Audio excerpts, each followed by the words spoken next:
Estamos de volta ao programa Brasil Cristão desta segunda-feira, fazendo esse caminho espiritual, né, do anúncio querigmático, dos seminários, dos temas de seminário de vida no Espírito que nós estamos fazendo todas as segundas-feiras aqui no Brasil Cristão, hein? Hoje nós estamos falando sobre o pecado. Fernanda, antes de continuar, eu preciso falar dessa coisa linda que a Associação do Senhor Jesus está trazendo para as famílias, para as mamães e papais. Vou mostrar aqui, ó. Olha que coisa linda a revista Brasil Cristão Criança. Olha, a gente já olha na capa e já vê que é bom. O pessoal lá em casa adorou, Drica, lá na sua. Meus filhos adoraram. Mãe, eu gostei mais das atividades, eu gostei da historinha, eu gostei do cachorro, que tem cachorro. Tem. Uma graça, né? E assim, as crianças vão ler a historinha, vão brincar e se divertir, aprendendo sobre o reino de Deus. Vão aprender o que é a vontade de Deus, porque aqui fala da divina vontade. Olha aqui o jogo dos 7 erros. E aí, ó, já vão aprender sobre os santos no jogo dos 7 erros, por exemplo, Fernando. Ó, Santo Antônio, São João e São Pedro. Vamos falar, quem que são esses aqui, mãe? Quem foi Santo Antônio? Quem foi São João? Aí é a hora de você fazer a catequese com seu filho. Olha que coisa maravilhosa. Olha o caminho aqui, seguindo. Olha os joguinhos. Até a gente tem vontade de fazer, né? Essa é a verdade. A gente senta lá para distrair a cabeça e vai fazendo. A criação, ó, falando da criação do ponto de vista de Deus, criou o mundo, criou a terra e a natureza, tudo que existe para o homem e não o contrário.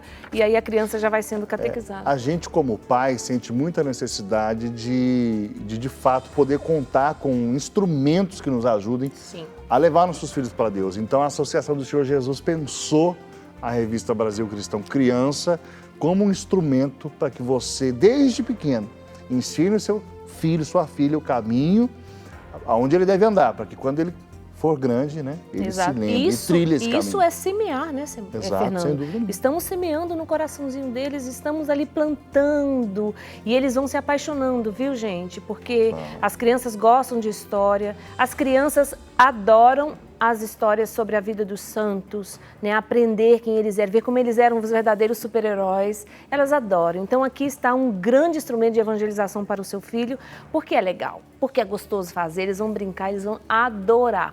Ai, Drica, tá bom, mas como é que eu faço para adquirir? É só você ligar, é simples. Você viu como é simples? Pega seu telefone e liga agora. 19 3871 9620. Pronto, as meninas lá do call center vão instruir você como é que você faz para receber aí na sua casa a revista Brasil Cristão. E aí todo mês vai chegar para o seu filho. Olha que coisa maravilhosa. E cada mês vai vir uma diferente, né? Claro, né, gente? E aí eles vão poder colecionar, levar para a escola, quando voltar às aulas, a brincar com os amiguinhos, com os priminhos. Vai ser maravilhoso. 19 3871 9620. E Drica, falando, né, partindo da revista Brasil Cristão para o nosso tema de hoje, partindo aí, né? Sim. Nós lembramos, quando a gente olha para a história da igreja, a gente vê crianças que de tal modo compreenderam o amor tremendo de Deus, a realidade da graça e a desgraça do pecado, que preferiam morrer antes que pecar. E são muitas, viu? Muitas. Não são Eu estou lembrando não. aqui, por exemplo, de São Tarcísio. Tarcísio preferiu morrer do que abrir mão e deixar que o Santíssimo Corpo de Nosso Senhor fosse profanado. Domingo sabe disso o quê? Antes morrer que pecar. Antes morrer do que pecar. Uma criança. Né? Nós vamos lembrar de uma menina, uma pré-adolescente, Maria Goretti, preferiu morrer do que pecar. Exatamente. E tantos outros. Jacinto e Francisco, de Fátima. Todos, os 3 pastorinhos viveram. Né? Lúcia, lógico, ela viveu até uma longa idade, né? Mas desde criança esta noção. E a oração que eles aprenderam a fazer com Nossa Senhora, meu Jesus, né? Perdoai-nos, livrai-nos do fogo do inferno, levai as almas... Ou seja, a consciência de que a maior desgraça que pode acontecer para o ser humano é pecar, porque nos retira do fim último. Nós falávamos aqui sobre divina providência e falávamos que o fim último do homem é a visão beatífica, a visão feliz, a visão... ou seja, estar com Deus. E se existe algo que nos tira disso, que nos rouba disso, é o pecado que nos separa de Deus. Exatamente. E isso por quê? Porque os pais ensinaram. Começaram aquilo que o padre Wander falou, né? Os pais ensinando ali dentro de casa. E nós estávamos falando no bloco anterior, e aí nós vamos chamar o padre Wander de volta aqui, para continuarmos a falar desse anúncio que nós estamos fazendo, onde nós falamos de forma excessiva da misericórdia e do amor de Deus, não que isso seja errado, falem do amor de Deus à vontade, mas caímos num erro, né? Temos que tomar o cuidado para não cair naquilo de que tudo pode, porque Deus é amor e Deus é misericórdia. Deus é amor e a misericórdia infinita, mas... Eu acho só, Drica, porque eu acho importante, a gente nunca vai conseguir ser excessivo quando a gente fala do amor e da misericórdia, porque ele sempre vai sobrepassar. O problema é quando a gente tem uma noção equivocada, sabe? A gente está equivocado na noção de misericórdia. Além de estar equivocado... Meu pai dizia assim, você tem que ser bom, Fernando, mas não seja bonzinho, porque bonzinho é burro. Ele dizia para mim. E assim, além de estarmos equivocados, anunciar só um lado do evangelho. Agora, o outro lado do evangelho diz que você não precisa fugir do pecado. Por exemplo, eu vou ler aqui, padre, a carta de São Paulo diz o seguinte aos Gálatas: as obras da carne são manifestas. Eu vou falar algumas, você que está em casa, vê se identifica aí com algumas. Por favor. Porque, gente, tudo isso aqui está no coração de todos nós, dos homens, olha só.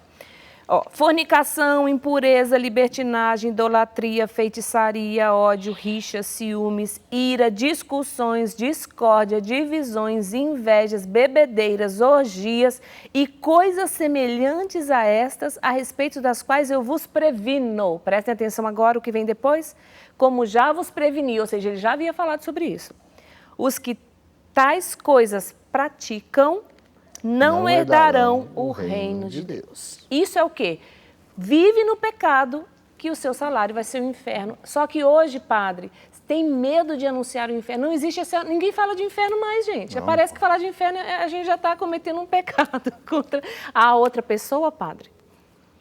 Sem dúvida, Drica. Fernando, o que acontece é que houve um esvaziamento do conteúdo, do coração do anúncio do Evangelho.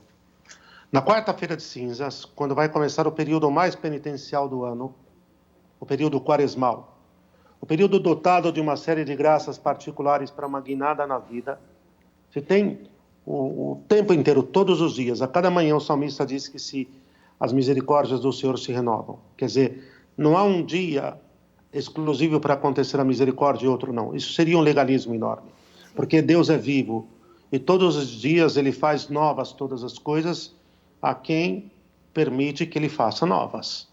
Mas no início da quaresma, o tempo penitencial por excelência do ano litúrgico nosso, o tempo para dar uma guinada, uns 180, ao impor as cinzas, o sacerdote proclama sobre o fiel penitente: convertei-vos e crede no Evangelho. Ele não diz, Jesus te ama, vai viver sua vida na carne. Boa. Vai viver sua vida no pecado, volta, ela vai tomar de novo, vai viver escravo do álcool, escravo das drogas, escravo do sexo, escravo do consumismo, materialista, vai viver uma vida indiferente, como se a vida sobrenatural não existisse, como se Deus não existisse. Para não falar do sistema ateu, que esse caberia no outro programa, porque todo o sistema ateu tem duas origens, ou nunca ter se falado de Deus, ou um trauma existencial em relação a alguma situação que fez se distanciar do Senhor. Mas o que acontece é que na quarta-feira santa, Drica, Fernando, na quarta-feira de cinzas, quando o sacerdote impõe, ele diz: Deus quer mudar teu viver. E essa cinza está dizendo somente que o tempo é breve e as coisas do mundo são passageiras e são caducentes. Então não te agarres a elas não, porque não vale a pena. E o substrato mais profundo do Evangelho, do amor de Deus, é que Ele quer nos tirar das garras de Satanás. E como é que Ele quer nos tirar das garras de Satanás, Fernando, Drica? Nos tirando de nós mesmos e nos tirando do mundanismo. Quando nós nos desapegarmos de nós mesmos e nos desapegarmos do mundo, o campo de atuação do demônio fica muito reduzido. E ele perde um campo de semeadura gigante. À medida em que nós passemos, e aqui é a saída do pecado para a vida de santidade, quando nós voltamos a amar mais a Deus do que a nós mesmos e ao próximo como a nós próprios. Então, aqui está acontecendo o 180. À medida em que eu vou me livrando de mim mesmo, dos meus gostos, dos meus afetos, a vida na carne, essa que você acabou de ler de São Paulo aos Gálatas. O que São Paulo dizia um pouco antes desse trecho, Drica, aos próprios Gálatas? Não vivo, não sou eu mais que vivo, é Cristo que vive em mim. E a vida presente, esta vida única no corpo, eu a vivo na fé no Filho de Deus, que me amou. Agora São Paulo falando que o Senhor Jesus o amou. E qual foi a forma com a qual Cristo o amou? Se entregando a si mesmo por nós. Exato. Cristo me amou se entregando. Quer dizer, o que é amor? Cristo se amou se deixando pregar na cruz para pagar o nosso título de dívida, aquele maldito título que ele pôs de trás de suas mãos e debaixo de seus pés. E ao ser enterrado, ao ser cravado na cruz por aqueles cravos, cravou esse título com ele. Agora não sou eu mais que vivo, é Cristo que vive em mim. A minha vida eu entreguei toda a ele.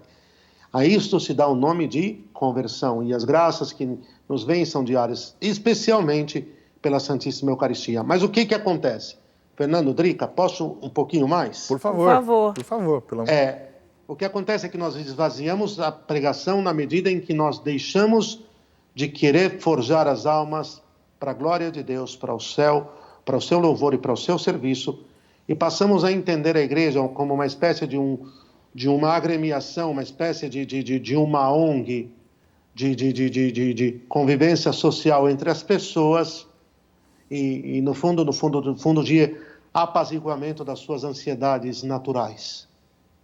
Mas não de descortinamento de um horizonte altíssimo, que é aquele que a glória de Deus remete. O que Santo Irineu dizia, mas a glória de Deus é a vida do homem, e a vida do homem é a visão de Deus. De tal maneira que não faz muito tempo, aos nossos queridos também que estão nos acompanhando, um cardeal que hoje é muito importante nesse profetismo dentro da igreja, que ficou muito encolhido, muito superficial, muito mitigado, Fernando, Drica, um cardeal chamado Robert Sarrat. Opa! Ele é o prefeito da Congregação para o Culto Divino. Quem está em casa, só para entender. Ele é o prefeito do órgão do Vaticano que cuida para que a maneira como nós celebramos os sacramentos continue sendo bem feito, não se torne experiência da nossa loucura ou da nossa vaidade. Eu tive a alegria, Padre Wander, de conhecê-lo pessoalmente em Roma. Nossa Senhora. Tive a alegria, foi. Aí você está querendo me dar inveja, né? Olha, já está querendo me levar a pecar.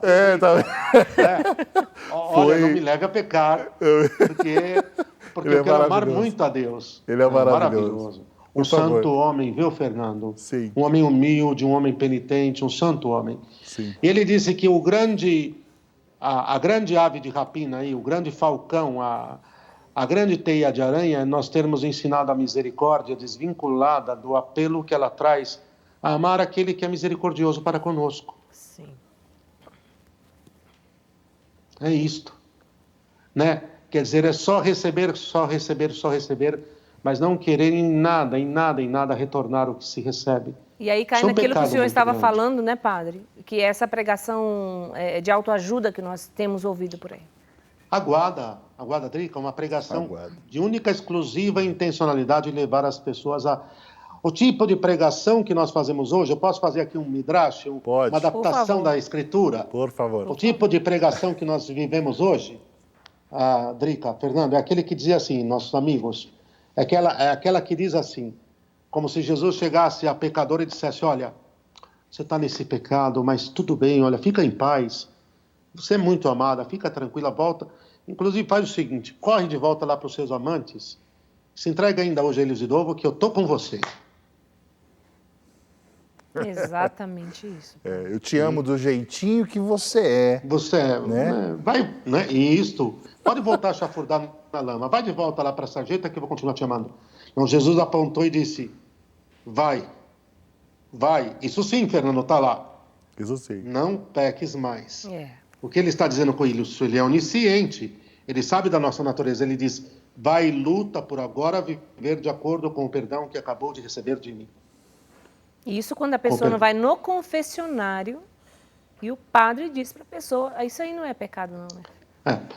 Aqui nós já tocamos num problema mais grave, que é a dilaceração não só dos membros, Drica, mas da cabeça também. Entende? Né? Se a cabeça está no travesseiro, filha, não espere que o corpo levante. É verdade. Se a cabeça está no travesseiro, significa que o corpo está deitado, imóvel, não vai andar para lugar nenhum. Não. Se a hierarquia já se prostrou, o laicato não tenha dúvida que vai ficar desesperadamente perdido e desnorteado. Repito, cabeça no travesseiro, não espere que o corpo levante. Está na hora da cabeça começar a se levantar. Exato. É verdade. Padre Wander, e começar a ter atitude. Eu queria que o senhor falasse um pouquinho sobre essa consequência que o pecado traz, porque a gente se acostuma no pecado, né? As pessoas se acostumam no pecado, então ele vai deixando a pessoa insensível, vai deformando a consciência, insensível para o outro, insensível para Deus, deforma a inteligência, descaracteriza essa pessoa como imagem e semelhança de Deus cada vez mais, ela já não se reconhece e aí começa a buscar em todos, mas o principal, ela começa a viver uma vida linear e ela não avança na sua vida espiritual porque ela aceita aquela condição. O pecado como que endurece esse coração.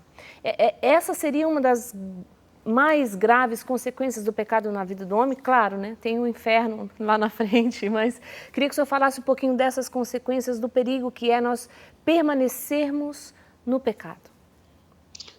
Drica, o pecado é tão devastador e tão nefasto. São João Paulo II dizia que tão nefasto, tão devastador, que a pessoa que se engendra por seu caminho, ou há uma graça que vai retirá-la, ou ela vai terminar no abismo final.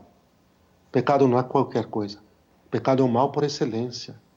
Nenhum mal é absoluto. Sabiam disso, não? Vocês sabem. Os dois sabem. Nenhum mal é absoluto, à exceção do pecado. Pecado é o único mal absoluto por excelência. Por quê? Porque é a única atitude, a única realidade, melhor dizendo, que tem a capacidade de nos fazer separar de Deus, romper com Deus, com o próximo e conosco, com Deus conosco e com o próximo, e nos levar temporalmente já a uma vida totalmente distorcida, uma vida totalmente escrava, uma vida totalmente rebaixada e depois a morte eterna. O que acontece é que quando se envereda por esse caminho que é largo, que é convidativo, que é ilusório, a pessoa ela entra como que por um túnel, que realmente, se não há uma graça singular, ela não consegue sair, Drica. Mas o que acontece também, Fernando, é que todos os dias Deus propõe, Deus vai tentar nos tocar. Num primeiro momento, porque nunca, há raras exceções, Drica, mas nunca a pessoa vai se entregar a uma vida de pecado de imediato. Ela vai começar arrefecendo no amor, ela vai começar consentindo em falhas, em claudicações menores. Ela vai começar consentindo em não servir a Deus como Satanás vai querer que ela faça, não atendendo aos seus pedidos em cuidados em relação a coisas muito pequenas. Ninguém parte para um adultério, com um caso de adultério com uma mulher de cara ou com um homem. Ninguém parte para roubar um banco de cara. Ninguém parte para se tornar, há casos, claro, mas um assassino numa primeira instância. O que acontece é que vai se enveredando por um caminho de arrefecimento no zelo com as coisas de Deus, com a lei de Deus, com a vida em Deus, e depois isso vai levando a coisas piores. Se esse corte não é dado, Drica, fatalmente a coisa vai piorando, vai deteriorar e muito. Porque você mesmo disse, vai alienando a inteligência, vai estabelecendo uma cegueira espiritual. Aquilo que antes era visto como ruim, agora já não é mais visto assim. Começa a se concordar com coisas que até mesmo antes nos davam ojeriza. E aqui tem um detalhe que o mundanismo atual entendeu e faz muito bem esse jogo. O demônio se utiliza muito bem do mundo para fazer esse jogo, Drica, que é o seguinte, Fernando, o demônio nunca vai chegar e vai dizer assim, renuncia a Deus. Exato. Ele não é tonto. Ele vai chegar até para um católico um pouco desavisado, um pouco superficial, Drica, Fernando, que frequenta as nossas missas, as nossas santas missas, ele vai se sentir constrangido se ele acata de cara essa oferta de Satanás. Agora, se Satanás convence ele, olha, vive uma vida menos radical, vive uma vida menos exigente, vive uma vida, uma vida de menos fidelidade, porque isso é coisa da sua cabeça. Deus não te pede isso. Eu vou até um pouco mais longe, viu? Eu tenho falado isso muito. Bento XVI, no seu último escrito agora, o Papa Emérito, que ainda nós não temos em português, mas saíram alguns resuminhos, que é possível ter contato, resenhas. Ele coloca uma coisa que há um credo anticristão, que já está ativo, que vai levar as pessoas a se acomodarem mais do que se acomodaram até aqui. E Fernando Drica aqui, que é o forte, hein? Quando vocês escutarem esta palavra, eu sou católico, mas eu não sou fanático, bingo! Já abriu mão de viver em santidade. É verdade. Poxa vida. Tá? Escutem isso, Fernando, para valer. Quando uma pessoa disser, eu sou católico, mas eu não sou radical, eu sou católico, mas eu não sou fanático, bingo. Porque aí você, Drica, e o Fernando são fanáticos. Sim, Sim. nós somos. As Vocês... pessoas falam, não, mas você é muito radical. Eu falo, radical é o inferno, minha filha. Você não sabe. Ô, não padre, é. eu vou contar isso em forma de piada, mas aconteceu de verdade. Eu estava uma vez indo pregar um retiro e um taxista vai me levando do aeroporto para o lugar onde eu ia pregar. E ele me viu com Bíblia, com outras coisas. Ah, você é católico? Eu sou, tal. E aí eu perguntei para ele, e o senhor é católico? Aí ele me disse, sou católico. Eu falei, que bom, o senhor vai à missa todo domingo? Eu, não, também não sou fanático. Eu também, fanático não. Missa toda. Se você perguntasse, então, se ele vai à missa mais uma vez por semana, ele apertaria um botãozinho eject. Desce. Ele, não é, Drica, ele ia parar o carro e ia dizer, desce. Eu ia falar, desce do meu carro, você é louco. Você é louco, eu tô falando com um louco. Hoje eu acabei de pegar um louco. Que vai à missa mais de uma vez por semana. Isso. É por aí. Então, olha, pra gente tentar entender essa coisa, o pecado gera fome de pecado. Drica. Sim. O pecado, há uma fome, pecatis. Exato. Quando eu começo a pecar, o organismo sobrenatural de inclinação para desobedecer a Deus e me afastar dele começa a crescer. Como quando eu começo a ser fiel, o organismo sobrenatural, que é Cristo sendo gerado em mim pela graça, vai crescendo. Quando eu me habituo na desobediência a Deus, isso vai produzindo o quê? Uma vida viciada, uma vida viciosa, uma vida de vícios. Esses decretados aí por São Paulo, as obras da carne. Tudo aquilo que você leu no início desse bloco, Drica. Depois até se quiser ler novamente, valeria a pena. Sim. E que, a partir do momento que eu me enveredo por esta vereda, é isso que acontece claramente, Fernando. Eu vou me mergulhando mais, Então agora, basta dizer, eu vou dar um exemplo muito prático, a questão da pornografia. Sim. Exato. A questão da pornografia. Drica, Fernando, você que nos acompanha, nós estamos numa endemia, não falei epidemia, hein? Estamos falando numa endemia, que é a pornografia, porque ela é recorrente, ela tende a escalonadamente crescer e ela é pro ordo diário, todos os dias. Nós estamos numa endemia, que é o vício da pornografia, que tem aí 1000 perspectivas, que hoje já não tem um governo sério que tenha feito estudos que negue que vai deixar, porque aí eles olham pelo prisma meramente social, mas aí a gente aplica depois para o sobrenatural. Vai deixar uma dívida social enorme de zumbis humanos. Sim. Verdade. É verdade. Escravos da pornografia. Olha a fome pecatis, Drica. Começaram consumindo uma vez por semana durante uns minutos. Uma vez por semana durante muito mais tempo, e 2 e 3, e já todos os dias durante muitas horas. Empresas inteiras estão com déficit de produção, com déficit de produção da parte dos seus funcionários, quando trabalham em TI, quando trabalham em tecnologia, porque em vez de estarem desenvolvendo os projetos, estão olhando pornografia. É a nova droga, né, padre? É a nova droga. Muito mais poderosa, Drica, do que as outras, indiscutivelmente. Sim. Para além aqui tem o elemento químico, sim, o componente químico dependente, tem, ninguém, por isso que eu digo, mas tocamos de novo na fomes peccati. Eu começo comendo 2 pedaços de pizza, e se não freio, daqui a um tempo eu vou querer comer uma pizza inteira. É verdade. E assim por diante. Tem que cortar, e como? Posso começar a propor um remédio? Vamos lá. Por favor. Como, Drica? Fernando, tem que se apaixonar por Deus, mas de que forma? Se apaixonar pelas virtudes que vão ser a vida nova, que me fará viver livre do vício que vinha me escravizando. Padre, aí então, eu queria fazer uma pergunta, eu estou com isso na cabeça, o senhor passou por isso, mas é possível a pessoa querer esse remédio sem ter um batismo no Espírito Santo, sem ter uma experiência com Jesus?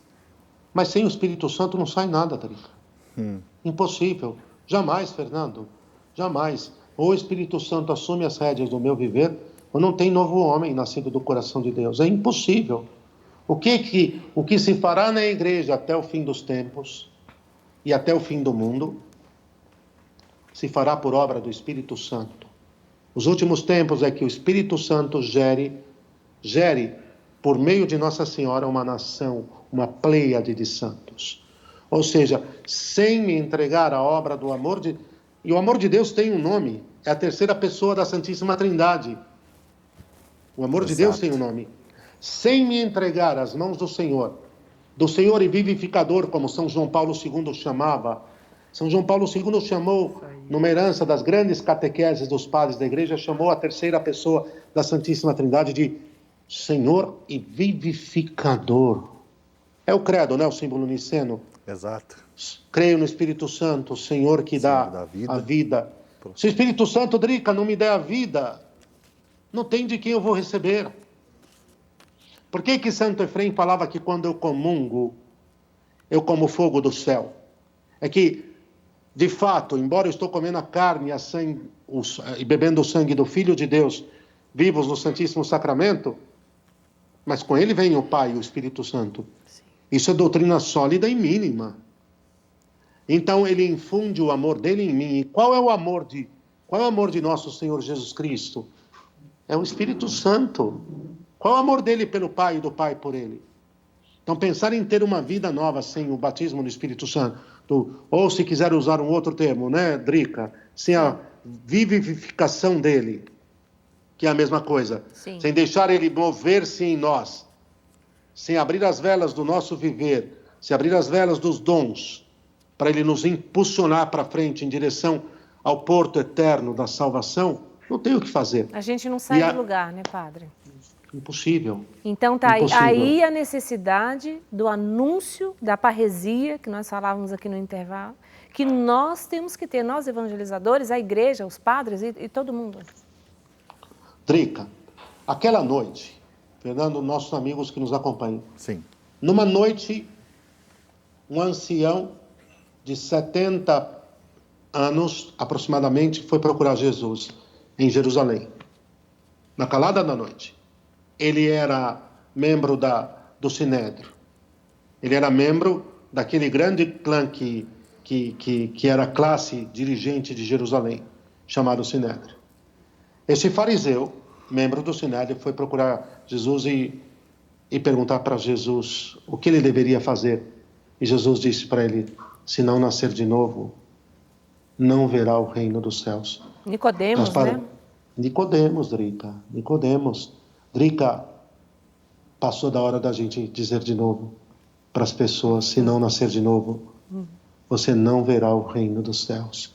Só que vem que eu vou te mostrar quem te fará nascer de novo. Né? A gente e infelizmente comprou discursos que não têm nada de católicos, comprou discursos que não têm nada de bíblico, comprou discursos que têm muito mais de mundano, muito mais Eu vou até um pouco mais longe, hein? Tem muito mais gente preocupada em implantar o comunismo no Brasil do que servir a causa da cruz. Que bom que você... Do que o verdadeiro cristianismo. Tá. Não, eu vou dizer no ar aqui para vocês, viu, Drica? Fiquem em paz. Todos os nossos queridos da Rede Século XXI, pelos passos que deram uns dias atrás, procurando se comportar de forma a estar disponíveis a Deus para tentar levar a redenção à nossa terra. Quem não entendeu o que vocês estavam fazendo é quem está nas trevas. Sim. Quem está na escuridão, na escravidão do serviço a ideologias mundanas, com as quais já se comprometeu há muito tempo e são escravos dessas ideologias. Eu estou falando aqui do marxismo e do comunismo. E digam isso ao padre Eduardo, falem isso e mandem um abraço meu para ele. Por Deus, não recuem. Amém, Padre. Não recuem, em nome de Deus, pelo poder do Espírito Santo, não recuem. Deixa que quem comprou a pauta de implantar o comunismo no Brasil, faça o que quiser. Vocês permaneçam fiéis ao Evangelho e à cruz e não temam a nada. Amém. Tá bem? Amém, Padre.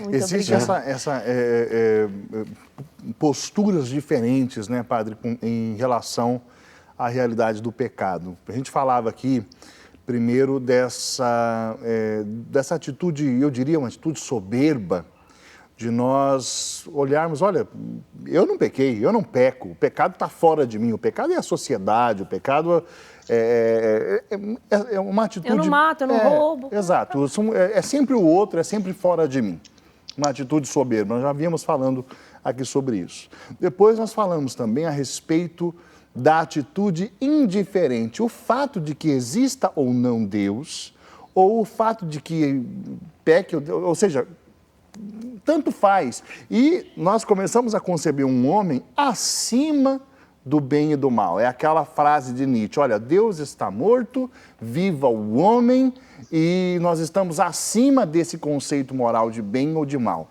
E as consequências nefastas que a negação do pecado e a negação do bem e do mal, desse acima do bem e do mal, já trouxeram para a sociedade, para o mundo, para a história da humanidade. Quando nós tiramos o pecado original como sendo a causa do mal que nos atinge, e nós percebemos que o mal continua nos atingindo, nós começamos a perguntar, então, qual é a causa? E aí nós temos esse senhor, que o senhor acabou de citar aí, né? O seu Karl Marx, que achou algumas soluções para aquilo que ele concebia ser o grande mal. E o que esse sistema levou, bom, simplesmente a um dos maiores genocídios da história, um banho de sangue que, aliás, continua até hoje, porque nós ainda temos países debaixo desse regime, vou falar bem às claras, esse regime maldito, e tem ainda até hoje, exato, gente morrendo, China, Coreia do Norte e tantos outros, né, padre, assim... E eu estava lembrando aqui até Hitler, quando ele propõe uma raça ariana, de algum modo, fala assim, olha, o problema são esses judeus e todo mundo que não é ariano. Então, salvar o mundo é propor uma raça ilibada, uma raça perfeita. Perceba que quando a gente retira o pecado, e a gente começa a procurar outras coisas para chamar de causa do mal, a desgraça que a gente faz é imensa. E nós chegamos nesse ponto de ter que ouvir, até mesmo dentro da nossa Santa Igreja, considerações como a que muitas vezes nós temos ouvido, que a pregação que nós temos falado de Jesus como o Cordeiro de Deus que tira o pecado do mundo, ser considerada alienante, Padre Wander. Meu Deus. Alienante, nós estamos alienando as pessoas, porque o verdadeiro mal é a injustiça social. Entende? Fernando, todos os sistemas... Drica, vocês me ajudam aqui a traduzir se falar uma linguagem que não é ideal. Mas todos os sistemas todos os sistemas materialistas ateus se tornaram totalitaristas. Não reconhecendo a soberania do Criador, esses sistemas se tornaram eles mesmos soberanos. Só que tem um detalhe: por não terem o bem na sua raiz, por não terem a verdade, por não terem a bondade, se tornaram soberanos a aniquilar e destruir aqueles que estiveram debaixo de seu jugo. E todos esses sistemas materialistas ateus, que negando a existência do Criador e de Deus, portanto, por orgulho e arrogância humana, e aqui a grande tentação do Éden volta, ao se proporem como deuses eles mesmos, eles não reconhecem a Deus, ao soberano e eterno Criador, mas se propõem a si próprios como verdadeiros deuses, como verdadeiros soberanos, colocaram debaixo da tutela do seu cabresto a vida humana e única e exclusivamente conseguiram trazer morte, destruição, miséria, dor, fome, e aniquilaram nações inteiras que tiveram debaixo de seu jugo, de seu desvario, de seu desvario. O duro é que alguns desses sistemas, e propriamente dito o ateísmo materialista de Karl Marx, envenenou a igreja a tal ponto, a partir do evento que foi a Escola de Frankfurt, mas esse mereceria uma outra página. Exato. Através de uma codificação cultural, o assalto da cultura, não a tomada do mundo pelo poder bélico, mas pela tomada dos meios que transmitem a vida, a vivência em sociedade, a tal ponto que esse veneno penetrou na igreja. São Paulo VI já tinha dito isso, de tal maneira que hoje nós temos largas fatias, mesmo dentro da igreja e mesmo dentro do clero, que comungam muito mais de tais sistemas materialistas ateus do que da verdade revelada, do que da revelação de Deus. Longe de Deus, é claro que eles não reconhecerão o que Deus revelou, o que Deus ensina e o que Ele pede. E, portanto, o plano de Deus já não tem mais importância, a não ser aquele que nós mesmos criamos. E a ideia de uma falsa justiça social que não acontecerá nunca, porque desvinculado do bem, tudo que será sempre feito é só a transmissão de poder de uma mão para outra, e esse poder sempre será um poder massacrante, um poder de subjugamento e um poder de destruição. O que nós vemos é que a liberdade do homem estará perdida em definitivo e que a tal sonhada justiça social prometida é só uma conversa furada, uma falácia, porque se vê cada vez mais morte, fome, miséria e destruição. Onde não está o evangelho, onde não está a conversão, onde não está a santidade, não pode estar o bem, não pode estar qualquer tipo de justiça, porque justo é Deus e Ele é a fonte de toda e qualquer justiça. Eu vou colocar um dado para vocês e vocês guardem isso, viu? Sim. Os mentores da Revolução Francesa, que foi o terceiro grande golpe de martelo contra a civilização judaico-cristã, o primeiro foi a Revolução Protestantista, o segundo foi, ou ao contrário, o primeiro foi o pseudo-renascimento, o segundo a Revolução Protestantista, o terceiro a Revolução Francesa e o quarto a Revolução Bolchevista. Os mentores da Revolução Francesa, que tiveram como ideário gente como Rousseau, como Diderot e companhia, mas aquele trio Danton, Marat e Robespierre diziam, depois de um certo tempo, que o que a Revolução Francesa conseguiu espalhar foi destruição, sangue e terror. E que jamais a França tinha atingido um apogeu de prosperidade tão forte como nos dias de Luís IX. Eles falam, quem é Luís IX? Drica. Fernando, é São Luís da França. O maior monarca de todos os séculos. Sob um rei católico que seguiu a lei de Deus e o evangelho implacavelmente, a França atingiu o seu maior apogeu material e espiritual. Comparem a França de Luís IX, de São Luís, com a França que nós temos pós-Revolução Francesa, com a França dos nossos dias. Isso é falácia, é conversa furada, porque os mesmos que propugnam o tempo inteiro que se faça justiça, não estão nem um pingo preocupados, Fernando, Drica, com a fome, com a miséria, com o sofrimento das pessoas. É só instrumento de manobra, é só, desculpem, bucha de canhão. E a única e verdadeira justiça só pode vir daquele que é o justo, o santo, Deus. É verdade. Padre, é interessante, e aí você tem casos e fala assim, tá, mas o que tem a ver isso com o pecado? Tem tudo a ver.